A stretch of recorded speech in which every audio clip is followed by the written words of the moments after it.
ನೂರು ಜನ್ಮಕ್ಕೂ ನೂರಾರು ಜನ್ಮಕ್ಕೂ ನೂರು ಜನ್ಮಕ್ಕೂ ನೂರಾರು ಜನ್ಮಕ್ಕೂ ಒಲವಾಧಾರೆ ಒಲಿದೊಲಿದು ಬಾರಲು ನನ್ನ ಆತ್ಮ ನನ್ನ ಪ್ರಾಣ ನೀವೆಂದು. ಎಲ್ರಿಗೂ ನಮಸ್ಕಾರ. ಎಷ್ಟು ಖುಷಿ ಆಗ್ತಿದೆ ಅಂದರೆ, ಒಂದು 16 ತಿಂಗಳು ಪ್ರಪಂಚ ಎಲ್ಲ ಸುತ್ತಬಿಟ್ಟು ಸುಸ್ತಾಗಿ ಮನೆಗೆ ಬಂದು ಸೂಟ್ ಕೇಸ್ನ ಬಿಸಾಕಿ ಸ್ನಾನ ಮಾಡಿ ಈ ಕೋಟು ಸೂಟೆಲ್ಲ ಬಿಸಾಕ್ಬಿಟ್ಟು ಒಂದು ಪಂಚೆನೋ ಲುಂಗಿನೋ ಟೀ ಶರ್ಟ್ ಹಾಕ್ಕೊಂಡು ನೆಲದ ಮೇಲೆ ಕೂತ್ಕೊಂಡು ಅಮ್ಮನೋ ಹೆಂಡ್ತಿನೋ ಅವರೇ ಮಾಡಿದ ಅಡುಗೆನೋ ಬಡಿಸಿದ್ರೆ ಆ ಮನೆ ಊಟ ತಿಂದರೆ ಎಷ್ಟು ಖುಷಿ ಆಗುತ್ತೋ ಅಷ್ಟು ಸಂತೋಷ ಆಗ್ತಿದೆ. ಯಾಕೆ ಗೊತ್ತಾ ಸಾರ್, ಇದು ನಮ್ಮ ಮನೆ ಸಾರ್, ನಿಮಗೆ ಗೊತ್ತಿಲ್ಲ. ಇಲ್ಲಿ ಮುಂದೆ ಹೋದ್ರೆ ಶ್ರೀನಿವಾಸ ನಗರ ಬಸ್ ಸ್ಟ್ಯಾಂಡು, ಅದಕ್ಕೆ ನೆಕ್ಸ್ಟು ಬ್ಯಾಂಕ್ ಕಾಲನಿ, ಈಗ ಅದಕ್ಕೆ ಮುಂದೆ ಏನೇನೋ ಇದೆ. ಬಟ್ ನಾವೆಲ್ಲ ಬೆಳೆದಾಗ bank colony last bus stop, ಆಮೇಲೆ ಬಸ್ ಹೋಗ್ತಿರ್ಲಿಲ್ಲ. ಅದರ ಮುಂದೆ ರಸ್ತೆ ಹೋದ್ರೆ ಒಂದು 5-6 ಮನೆ. ಆ ಲಾಸ್ಟ್ ಮನೆಯಲ್ಲಿ ಅವಿನಾಶ್ ಇದ್ರು. ಅದನ್ನು ದಾಟಿದ್ರೆ ಯಾವ ಮನೆನೇ ಇಲ್ಲ. ರೈಟ್ ಸೈಡ್ ಒಂದು ಹೊಲ ಇರ್ತಾ ಇತ್ತು. ಆ ಹೊಲನ ದಾಟಿ ಒಂದು ಬಿಳಿ ಮನೆ ಇರೋದು, ಒಂದೇ ಒಂದು ಮನೆ, ಅದು ನಮ್ಮ ಮನೆ. ನಾವು ಅಲ್ಲಿಂದ ಬ್ಯಾಂಕ್ ಕಾಲನಿವರೆಗೂ ನಡ್ಕೊಂಡ್ಬಂದು ಇಲ್ಲಿ 3B ಅಂತ ಬಸ್ ಇರೋದು, ಆ ಬಸ್ ಹಿಡಿದು ಇಲ್ಲಿ ಹೋದರೆ ಇಲ್ಲಿ ನಿರ್ಮಲಾ ಸ್ಟೋರು, ಅದನ್ನ ದಾಟಿ ಅಲ್ಲಿ ಹೋದರೆ ಹನುಮಂತ ನಗರ, ಅದನ್ನ ದಾಟಿ ರೈಟ್ಗೆ ಹೋದರೆ ನಮ್ಮ ಸ್ಕೂಲು ಕಾಲೇಜು. ಇಲ್ಲೇ ಓಡಾಡಿ ಸರ್ ನಾವು. ಈ ಕಡೆ ನ್ಯಾಷನಲ್ ಹೈಸ್ಕೂಲಲ್ಲಿ ಓದಿದೆ, ಆಮೇಲೆ ನ್ಯಾಷನಲ್ ಕಾಲೇಜು. ಭಾನುವಾರ ಆದರೆ ಆ ಕೃಷ್ಣರಾವ್ ಪಾರ್ಕಲ್ಲಿ ಕ್ರಿಕೆಟ್ ಮ್ಯಾಚು, ಪೆನ್ಸಿಲ್ಗೆ ಅಂತ ಕ್ರಿಕೆಟ್ ಮ್ಯಾಚ್ ಆಡ್ತಿದ್ವಿ ನಾವು. ಆಮೇಲೆ ಈ ಕಡೆ ವಿದ್ಯಾಪೀಠ ಮನೇಲಿದ್ದೆ. ಆಮೇಲೆ ಆ ಕಡೆ ಬನಶಂಕರಿ ಸೆಕೆಂಡ್ ಸ್ಟೇಜು, ಇಲ್ಲಿ ಮಾರ್ಕೆಟ್ ರೇಡು.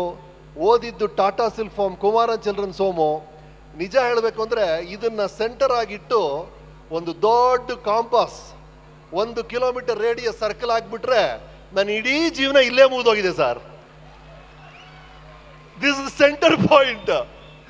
ಸೊ ಬಹಳ ಖುಷಿ ಆಗ್ತಿದೆ ಇಲ್ಲಿ ಬಂದು ಇವತ್ತು ಈ ಪ್ರಶಸ್ತಿಯನ್ನ ಇಲ್ಲಿ ಸ್ವೀಕರಿಸೋದು ಬಹಳ ನನಗೆ ತೃಪ್ತಿ ಕೊಟ್ಟಿದೆ. ಇದೇ ಥರ ಇಲ್ಲಿ ನಾನು ಓದಿದ್ದು UVC engineering college. But BMS ಕಾಲೇಜಲ್ಲಿ ಈ ಥರ ಒಂದು ಸ್ಟೇಜ್ ಪ್ರೋಗ್ರಾಮು, ಅಲ್ಲಿ ಒಂದು ಪ್ರೋಗ್ರಾಮ್ ಮಾಡಿದೆ. ಅದು ಆ ಜಡ್ಜಿಗೆ ಇಷ್ಟ ಆಗೋಯ್ತು, ಇದನ್ನು ರೇಡಿಯೋಲ್ಲಿ ಮಾಡಿ ಎಂದು ರೇಡಿಯೋಲ್ಲಿ ಮಾಡಿದೆ. ಅದು ಯಾರಿಗೋ ಇಷ್ಟ ಆಯಿತು, TV ಯಲ್ಲಿ ಮಾಡಿ ಅಂದರು, TV ಯಲ್ಲಿ ಮಾಡಿದೆ. ಅದು ಇನ್ಯಾರಿಗೋ ಇಷ್ಟ ಆಯಿತು, ಸಿನಿಮಾಲ್ಲಿ ಮಾಡಿ ಅಂದರು, ಸಿನಿಮಾಗೆ ಬಂದೆ. ಹೀಗೆ ಒಂದು ಅವಕಾಶದಿಂದ ಇನ್ನೊಂದು ಅವಕಾಶ ಆಗಿ ಆಗಿ ಆಗಿ ಈ ಥರ ಒಂದು ಅದ್ಭುತವಾದಂಥ ಸ್ಥಿತಿಗೆ ಈ ಪಯಣ ಬಂದು ತಲುಪಿದೆ. ಅಂಡ್ ಎಂಥ ಅದ್ಭುತವಾದಂಥ ವೃತ್ತಿ ಈ ಸಿನಿಮಾ ಅನ್ನೋದು ಸರ್. ನೀವೆಲ್ಲ ಏನು ಮಾಡ್ತೀರಾ? ಏರೋಪ್ಲೇನಲ್ಲಿ ನಿಮ್ಮ ಹೆಂಡತಿ ಮಕ್ಕಳ ಜೊತೆ ಹೋಗ್ತೀರಾ. ನಾವು ಅವ್ರ ಜೊತೆಲ್ಲ ಹೋಗಲ್ಲ. ಬೇರೆ ಯಾರನ್ನೋ ಕರ್ಕೊಂಡು ಗೋವಾ ಹೊರಟು ಪಕ್ಕದಲ್ಲಿ ನನ್ನ ಗೆಳೆಯ ಸಿಕ್ಕಾಕೊಂಡು ಮುಂದ ಅಂತ ಪ್ರಾಣ ತೆಗಿತಾನೆ ಅಲ್ವಾ? ನಿಮ್ಮ ಮನೇಲಿ ಏನಾಗುತ್ತೆ? ನಿಮ್ಮ ಹೆಂಡತಿರು ಮಂಚದ ಮೇಲೆ ಇರೋ ಟವಲ್ನೋ ಬೆಡ್ಶೀಟ್ನೋ ಎತ್ತಿ ಬಿಸಾಕ್ತಾರೆ. ನಮ್ಮ ಹೆಂಡತಿ ಆ ಥರ ಅಲ್ಲ, ಮಂಚಾನೇ ಎತ್ತಿ ಒದಲವರ ಅಂತ ಹೆದರಿಸ್ತಾರೆ. ಎಂಥ ಅದ್ಭುತವಾದ ಜೀವನ ಈ ಕಲಾವಿದರದು ಅಂತ. ಎಂತೆಂಥ ಪಾತ್ರಗಳು ಸಿಕ್ತು. ಈ ಕೊನೆಗೆ ಶಿವಾಜಿ ಸೂರತ್ಕಲ್ ಇತ್ತೀಚೆಗೆ ರಿಲೀಸ್ ಆಗಿದ್ವರೆಗೂ ನೋಡಿ, ಅಮೃತವರ್ಷಿಣಿಯಲ್ಲಿ ಕೊಲೆ ಮಾಡಿದ್ದು ನಾನು, ಶಿವಾಜಿ ಸೂರತ್ಕಲಲ್ಲಿ ಕೊಲೆ ಮಾಡಿದ್ದು ಯಾರು ಅಂತ ಕಂಡುಹಿಡಿಯೋನು ನಾನು. ಹೀಗೆ ಒಂದೊಂದು ಪಾತ್ರ ಒಂದೊಂದು ಥರ.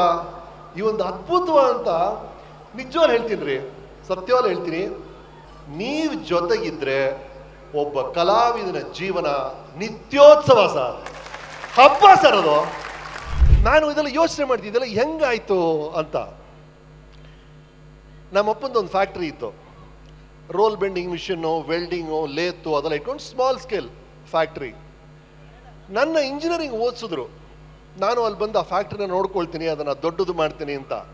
ಬಟ್ ನನ್ನ ಆಸಕ್ತಿ ಇದ್ದಿದ್ದಲ್ಲ ಈ ಕತೆ, ಬರವಣಿಗೆ, ನಟನೆ, ನಿರ್ದೇಶನ, ಇದ್ರ ಬಗ್ಗೆನೇ ಒಲವಿತ್ತು. ನಮ್ಮ ಅಪ್ಪನಿಗೆ ಅರ್ಥ ಆಯಿತು. ಅಪ್ಪ ಹೇಳಿದ್ರು, ನೋಡಿ ಅದ್ರಲ್ಲಿ ಆಸೆ ಪಡ್ತಿದ್ಯಲ್ಲ, ಹೋಗಪ್ಪ, ಏನು ಪ್ರಾಬ್ಲಮ್ ಇಲ್ಲ, ನಿನ್ನ ಮಾರ್ಕ್ಸ್ ಚೆನ್ನಾಗಿದೆ ಗೊತ್ತು, ನಾನು ಈ ಫ್ಯಾಕ್ಟ್ರಿ ಶುರು ಮಾಡಿದ್ದು ನಿನಗೋಸ್ಕರ, ಬಟ್ ಸ್ಟಿಲ್ ನಿನ್ನ ಕನಸಿದೆ, ಅಲ್ಲಿ ಹೋಗು ಅಂತ ಬೆನ್ನು ತಟ್ಟಿದ್ರು ಸರ್. ಇದು ಬಹಳ ಬಹಳ ಮುಖ್ಯವಾದ ವಿಷಯ ನನ್ನ ಲೈಫಲ್ಲಿ ನಡೆದಿದ್ದು. ಅಂದರೆ ನಾನೇನು ಹೇಳ್ತೀನಿ ಅಂದರೆ, ಈಗ ಇಷ್ಟೆಲ್ಲ ಚಪ್ಪಾಳೆ ತಟ್ಟಿದ್ದೀರಾ ಅಂದರೆ ಅದಕ್ಕೆ ಕಾರಣ ಅವತ್ಯಾರೋ ಬೆನ್ ತಟ್ಟಿದ್ರು ಸರ್. ನಮ್ಮ ಕನಸಿಗೆ ಬೆನ್ ತಟ್ಟವ್ರು ಬೇಕು ಸರ್. ಕನಸಿಗೆ ಬೆನ್ ತಟ್ಟವ್ರು ಸಿಕ್ಕಿದ್ರೆ ಒಂದಲ್ಲ ಒಂದಿನ ಜನ ಚಪ್ಪಾಳೆ ತಟ್ತಾರೆ. ಆ ಥರ ಆಗ್ತಾನೆ ಇತ್ತು. ಅಪ್ಪ ಸಿಕ್ಕಿದ್ರು. ನಂತರ ನನಗೆ ಅವಕಾಶಗಳನ್ನು ನೀಡಿದಂಥ ಎಲ್ಲ ನಿರ್ದೇಶಕರು ಪ್ರತಿಯೊಬ್ಬರು, ನನ್ನ ಮೊದಲನೇ ಚಿತ್ರದಿಂದ ಇವತ್ತು 103ನೇ ಚಿತ್ರ ಮುಗಿದಿದೆಯಲ್ಲ, ಆ ಎಲ್ಲ ನಿರ್ದೇಶಕರು, ಆ ಎಲ್ಲ ನಿರ್ಮಾಪಕರು, ನನ್ನ ಜೊತೆ ಆಕ್ಟ್ ಮಾಡಿದವರು, ನನಗೆ ಸಹಾಯ ಮಾಡಿದವರು, ಅವರೆಲ್ಲರಿಗೂ ನಾನು ಚಿರಋಣಿ. ಮನೆಯಲ್ಲಿ ನನ್ನ ಹೆಂಡತಿ, ನನ್ನ ಮಕ್ಕಳು, ನನ್ನ wife Archana, such big support. ಹೀಗೆ ಅವರೆಲ್ಲ ಬೆನ್ ತಟ್ಟಿದ್ರು. ಹಾಗಾಗಿ ರಮೇಶ್ ನಿಮ್ಮ ಮುಂದೆ ಇದ್ದೀನಿ. ಇದೆಲ್ಲದಕ್ಕಿಂತ ದೊಡ್ಡ ಕಾರಣ ನೀವು. ಈ ನಾನು ಆ್ಯಕ್ಟಿಂಗ್ ಮಾಡ್ತೀನಿ, ಡೈರೆಕ್ಟ್ ಮಾಡ್ತೀನಿ, ಕತೆ ಬರೀತೀನಿ, ಭಾಷಣಗಳು ಕೊಡ್ತೀನಿ, ಇದೆಲ್ಲ ಈ ಟ್ರೈನಿನ ಬೇರೆ ಬೇರೆ ಕೋಚ್ಗಳ ಥರ. ಆದರೆ ಆ ಟ್ರೈನ್ನ ಎಳ್ಕೊಂಡು ಹೋಗ್ತಿರೋ ಇಂಜಿನ್ ನೀವು ಸರ್. ನೀವು ಸರ್, ಐ ಸ್ವರ್. ನೀವಿಲ್ಲ ಅಂದ್ರೆ ಇಂಜಿನ್ ಮೊದಲನೇ ಸ್ಟಾಪಲ್ಲೇ ನಿಂತಿರೋದು ಸರ್. 35 ವರ್ಷ ಪಯಣ ಹೆಂಗಾಗುತ್ತದೋ. ಹಾಗಾಗಿ ಇವತ್ತು ಈ ಪ್ರಶಸ್ತಿ ಕೊಡ್ತಿದ್ದಾರೆ. ಆ ಪ್ರಶಸ್ತಿಗೆ ಥ್ಯಾಂಕ್ ಯು ಸೋ ಮಚ್. ನಾನು ಹೇಳ್ತೀನಲ್ಲ, ಎಷ್ಟೋ ಜನ ನನಗೆ ಸಿಗ್ತಾರೆ, ಸರ್ ನಿಮ್ಮ ರೋಲ್ ನನಗೆ ಭಾಳ ಇಷ್ಟ ಆಯ್ತು ಸರ್, ಅಮೃತವರ್ಷಿಣಿದು ಸರ್, ರಾಮಶಮಮ್ಮ ಏನೋ ಒಂದು ಹೇಳ್ತಿರಲ್ಲ, ಅಥವಾ ಇನ್ಯಾರೋ ಸರ್ ವೀಕೆಂಡ್ ವಿತ್ ರಮೇಶ್ ಅಲ್ಲ ಎಪಿಸೋಡಲ್ಲಿ ಅಂತ ಯಾರೋ ಹೇಳ್ತೀರಾ, ಅಥವಾ ಸರ್ ಆ ಕಪ್ಪೆ ಕತೆ ಹೇಳಿದ್ರಲ್ಲ ಅದು ಅಂತ ಏನೋ ಹೇಳ್ತಿರಲ್ಲ. ಯಾವುದೋ ಒಂದು ರೀತಿಯಲ್ಲಿ ನಾವು ಸ್ಪಂದಿಸಿದ್ದೀವಿ. ನನ್ನ ಜೊತೆ ಸ್ಪಂದಿಸಿದಂಥ ಪ್ರತಿಯೊಂದು ಹೃದಯನೂ ನನಗೆ ಸಿಕ್ಕಿದಂಥ ಅತಿ ದೊಡ್ಡ ಪ್ರಶಸ್ತಿ ಸರ್. ಅದಕ್ಕಿಂತ ದೊಡ್ಡ ಪ್ರಶಸ್ತಿ ಇಲ್ಲ. ಒಂದು ಹೃದಯ ಇನ್ನೊಂದು ಹೃದಯ ಜೊತೆ ಸ್ಪಂದಿಸುತ್ತೆ ಅಂದರೆ ಅದೇ ಪ್ರಪಂಚದ ಅತಿ ದೊಡ್ಡ ಪ್ರಶಸ್ತಿ. ಆ ಪ್ರಶಸ್ತಿ ನೀವು ಕೊಟ್ಟಿದ್ದೀರಿ, ಅದಕ್ಕೆ ಧನ್ಯವಾದಗಳು. ಈ ಎಲ್ಲ ಪ್ರಶಸ್ತಿಗಳ ಮುಂದೆ ಈ ಪ್ರಶಸ್ತಿಯನ್ನು ಕೊಡ್ತಾ ಇದ್ದಾರೆ. ಹಾಗಾಗಿ ಈ ಆರ್ಗನೈಸೇಷನ್ಗೆ ಧನ್ಯವಾದಗಳು. ಇವ್ರ ಕಥೆನೇ ನನಗೆ ಭಾಳ ಇಷ್ಟ ಆಯಿತು. ಇವರೆಲ್ಲ ನಮ್ಮ ಮನೆಗೆ ಬಂದಿದ್ರು. ಆ ಶಿವಲಿಂಗೇಗೌಡರು, ಕೃಷ್ಣ, ಆನಂದು, ಪ್ರಶಾಂತ್, ರಮೇಶ್, ಇವರೆಲ್ಲ ಬಂದು ನಮ್ಮ ವರುಣ್ ಕರ್ಕೊಂಬಂದ ಮನೆಗೆ. ಅವರೆಲ್ಲ ಇಲ್ಲೇ ಓದಿದ್ರಂತೆ, ಈ ಸ್ಕೂಲಲ್ಲಿ ಓದಿದ್ದಾರೆ.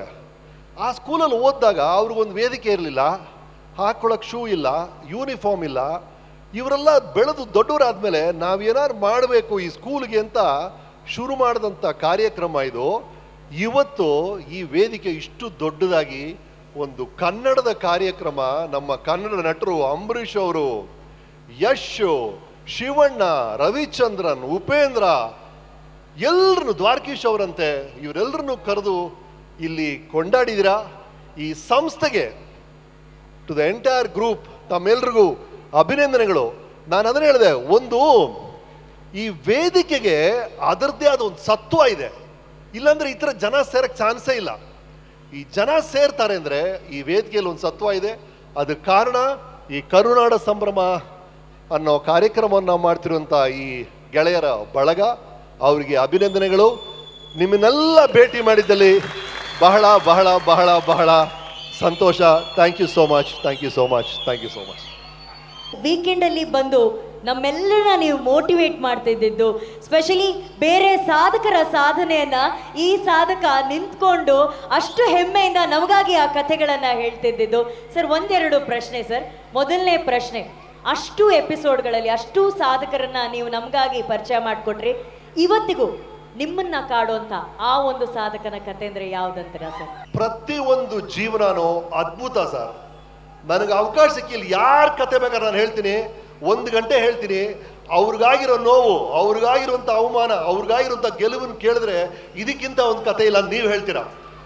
ಪ್ರತಿಯೊಂದು ಜೀವನ ಇಲ್ಲಿರೋ ನೀವೆಲ್ಲರೂ ಸರ್, ನಾನು ಹೇಳ್ತೀನಲ್ಲ, ಸಾಧನೆ ಅಂದರೆ ದೊಡ್ಡ ದೊಡ್ಡ ಸಾಮ್ರಾಜ್ಯ ಕಟ್ಟೋದು, ದೊಡ್ಡ ದೊಡ್ಡ ಚಿತ್ರಗಳು ಮಾಡೋದು ಮಾತ್ರ ಅಲ್ಲ ಸರ್. ಒಂದು ಮಗುವನ್ನ ಸರಿಯಾದ ಮೌಲ್ಯಗಳ ಜೊತೆ ಬೆಳೆಸ್ತಿರಲ್ಲ ನೀವು, ಅದಕ್ಕಿಂತ ದೊಡ್ಡ ಸಾಧನೆ ಇಲ್ಲ ಸರ್. ಅದನ್ನ ಮಾಡಿ ಸರ್, ಸಾಕು. ನನಗೆ ಪರ್ಸನಲ್ ಆಗಿ ಬಹಳ ಹತ್ತಿರವಾಗಿದ್ದು ಯಾವುದು ಅಂದರೆ ಈ ದೈಹಿಕ ಸಮಸ್ಯೆಗಳಿರೋರು ಕೆಲವರು ಬಂದರು ಸರ್. ಅಂದರೆ ನಮಗೆಲ್ಲ ಚೆನ್ನಾಗಿದೆ ರೀ, ಕೈ, ಕಾಲು, ಕಣ್ಣು ಎಲ್ಲ ಚೆನ್ನಾಗಿದೆ. ಸುಮ್ಮನೆ ಕೊರಗ್ತಾ ಇರ್ತೀವಿ, ಅದು ಸರಿ ಇಲ್ಲ ಲೈಫಲ್ಲಿ, ಇದು ಸರಿ ಇಲ್ಲ, ಆ ಸರ್ಕಾರ ಸರಿ ಇಲ್ಲ, ಸುಮ್ಮನೆ ಕೊರಗ್ತಾ ಇದ್ದೀವಿ. ಆ ಮನುಷ್ಯನ ದೇಹದಲ್ಲಿ ಅಂಗಗಳೇ ಕೋಆಪರೇಟ್ ಮಾಡ್ತಾ ಇಲ್ಲ. ಅವನಂಥ ಅದ್ಭುತ ಸಾಧನೆ ಮಾಡಿದ್ದ. ಆ ಥರ 3-4 ಜನ ಬಂದರು. ಆ ಥರ ದೈಹಿಕ ಸಮಸ್ಯೆಗಳ ಜೊತೆ ಜೀವನ ಜೊತೆ ಹೋರಾಡ್ತಿದ್ದಾರಲ್ಲ, ಅವ್ರನ್ನ ಕಂಡ್ರೆ ಅಪಾರವಾದ ಗೌರವ ನನಗೆ. ಅವ್ರು ಭಾಳ ಇಷ್ಟ ನನಗೆ. ಆ್ಯಕ್ಟಿಂಗ್, ಡೈರೆಕ್ಷನ್, ಈ ಎಲ್ಲ ಕೆಲಸಗಳು ಯಾವ್ದು ನಿಮ್ಗೆ ಭಾಳ ಇಷ್ಟ ಅಂತ. ಮತ್ತೆ ಒಂದು ಸಣ್ಣ ಕಥೆ ಹೇಳ್ಬಿಡ್ತೀನಿ. ನಾವು ಈ ಥರ ಹುಡುಗನ ಥರ ಇವನು 8th ಸ್ಟ್ಯಾಂಡರ್ಡ್ ಇರ್ಬೋದು, ನಾನು ಇನ್ನೂ ಚಿಕ್ಕ ಹುಡುಗ. 4th ಸ್ಟ್ಯಾಂಡರ್ಡ್ 5th ಸ್ಟ್ಯಾಂಡರ್ಡಲ್ಲಿ ನಮ್ಮ ಅಪ್ಪನ ಹತ್ರ ಒಂದು ಲ್ಯಾಂಬ್ರೆಟಾ ಸ್ಕೂಟರ್ ಇತ್ತು. ನಮ್ಮಪ್ಪ ಏನು ಮಾಡೋರು, ಭಾನುವಾರ ಆದರೆ ಆ ಸ್ಕೂಟರ್ನ ತೊಳೆದು ಒಂದು ಬಟ್ಟೆಯಲ್ಲಿ ನೀಟಾಗಿ ವೈಪ್ ಮಾಡಿ ತುಂಬ ನೀಟಾಗಿ ಇಟ್ಟಿರೋರು. ನಾನು ಗಮನಿಸ್ತಾ ಇದ್ದೆ. ಒಂದಿನ ಅಪ್ಪ ಏನು ಮಾಡಿದ್ರು, ಇವತ್ತು ನೀನು ಒರೆಸೋ ಸ್ಕೂಟರ್ನ ಅಂತ ಬಟ್ಟೆ ಕೊಟ್ಟರು. ನನಗೆ ಖುಷಿ, ಅಪ್ಪ ನನಗೆ ಕೆಲಸ ಕೊಟ್ಟಿದ್ದಾರೆ ಅಂತ. ಆ ಸ್ಕೂಟರ್ನ ನೀಟಾಗಿ ಒರೆಸಿ ಅಲ್ಲಿ ನಿಲ್ಲಿಸ್ದೆ. ಆ ಬಟ್ಟೆನೂ ಒಗೆದು ಅದನ್ನು ನೀಟಾಗಿ ಅಲ್ಲಿ ಒಣಗಕ್ಕೆ ಹಾಕಿ ಇಟ್ಟೆ. ಅಪ್ಪ ಬಂದರು, ಪರಲ್ಲ ಕಣ, ಒಂದು ಕೆಲಸ ಮಾಡಿದ್ರೆ ಈ ಥರ ಮಾಡಬೇಕು, ಸಬಾಷ್ ಅಂತ ಬೆನ್ ತಟ್ಟಿದ್ರು. ಸೊ ನನ್ನ ತಲೆಯಲ್ಲಿ ಫಿಕ್ಸ್ ಆಗೋಯ್ತ್ರಿ, ಒಂದು ಕೆಲಸ ಕೊಟ್ಟರೆ ಅದನ್ನು ನಮ್ಮ ಕೈಯಲ್ಲಿ ಎಷ್ಟು ಪರ್ಫೆಕ್ಟ್ ಆಗುತ್ತೋ ಅಷ್ಟು ಪರ್ಫೆಕ್ಟಾಗಿ ಮಾಡಬೇಕು ಅಷ್ಟೇ. ಅದನ್ನ ಬಿಟ್ಟರೆ ದೊಡ್ಡ ಸಕ್ಸಸ್ಸು, ನಾಳೆ ಚಿತ್ರ ಓಡ್ತಾ 100 days silver jubilee, it really doesn't bother me. ಚಿತ್ರ ಫ್ಲಾಪ್ ಆದ್ರೂ ನನಗೆ ಹರ್ಟ್ ಆಗಲ್ಲ. ಆದರೆ ಈ ಕೆಲಸ ಎಲ್ಲ ಕೆಲಸಗಳಲ್ಲೂ ಒಂದಿಷ್ಟ ಅಂತ ಇಲ್ವೇ ಇಲ್ಲ. ನಾನು ಏನು ಕೆಲಸ ತೊಗೊಂಡ್ರು ಅದನ್ನು ನನ್ನ ಕೈಯಲ್ಲಿ ಎಷ್ಟು ಪರ್ಫೆಕ್ಟಾಗಿ ಮಾಡೋಕ್ಕಾಗುತ್ತೋ ಅದನ್ನು ಮಾಡಬೇಕು ಅನ್ನೋದೊಂದೇ ಉದ್ದೇಶ. ಅದ ಅಂತಲೇ ಇಲ್ಲ. How do you keep yourself so motivated, sir? So motivated all the time? Motivation ಅನ್ನೋದಕ್ಕಿಂತ ನನಗೇನು ಯಾವುದಲ್ಲೂ ತಪ್ಪು ಕಾಣ್ತಾ ಇಲ್ಲ, ಯಾರಲ್ಲೂ ತಪ್ಪು ಕಾಣ್ತಾ ಇಲ್ಲ, ಎಲ್ಲ ಚೆನ್ನಾಗೇ ಕಾಣ್ತಾ ಇದೆ. ಚಿಕ್ಕ ವಯಸ್ಸಿಂದ ನಮ್ಮ ಅಮ್ಮನ ಸ್ವಭಾವ ಅನಿಸುತ್ತೆ. ನನಗೆ ಯಾರನ್ನ ಮೀಟ್ ಮಾಡಿದ್ರು ಅವರಲ್ಲಿರೋ ನೆಗೆಟಿವ್ ಪಾಯಿಂಟ್ಸು, ಈಗ ನಮ್ಮ ಶೋಲ್ ಅಷ್ಟು ಜನ ಬಂದಿರಲ್ಲ, ಅವರೆಲ್ಲ 100% ಪರ್ಫೆಕ್ಟ್ ಅಂತ ನಾನು ಹೇಳಲ್ಲ. ಕೆಲವು ತಪ್ಪುಗಳು ಇರ್ಬೋದು, ಬಟ್ ಅದ್ರ ಬಗ್ಗೆ ನಾನು ಮಾತಾಡಿಲ್ಲ ಅಷ್ಟೇ. ಅಂದರೆ ತಪ್ಪು ಎಲ್ಲರೂ ಮಾಡ್ತೀವಿ, ಯಾರು ತಪ್ಪು ಮಾಡಲ್ಲ ಲೈಫಲ್ಲಿ, ಎಲ್ಲರೂ ಮಾಡ್ತೀವಿ. ಅದನ್ನು ಹೈಲೈಟ್ ಮಾಡೋದು ಬೇಡ ಅಂತ ನನ್ನ ಮನಸ್ಸು ಆ ಥರ.